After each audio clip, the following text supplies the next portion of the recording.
আর রিজিকের সর্বোত্তম স্তর হচ্ছে পুণ্যবান জীবন সঙ্গী এবং নেককার সন্তান, pious wife and children। সুবহানাল্লাহ ওয়া বিহামদিহি।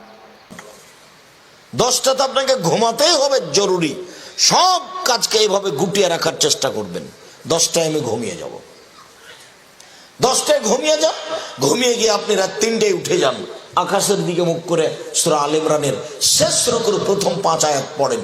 আর যদি ওটা না পারেন তাহলে আপনি এই দোয়া পড়েন, লা ইলাহা ইল্লাল্লাহু ওয়াহদাহু লা শারীকা লাহু লাহুল মুলকু ওয়া লাহুল হামদু ওয়া হুয়া আলা কুল্লি শাইইন কাদির সুবহানাল্লাহি ওয়া আলহামদুলিল্লাহি ওয়া লা ইলাহা ইল্লাল্লাহু আকবার ওয়া লা হাওলা ওয়া লা কুওয়াতা ইল্লা বিল্লাহ রব্বিগফিরলি।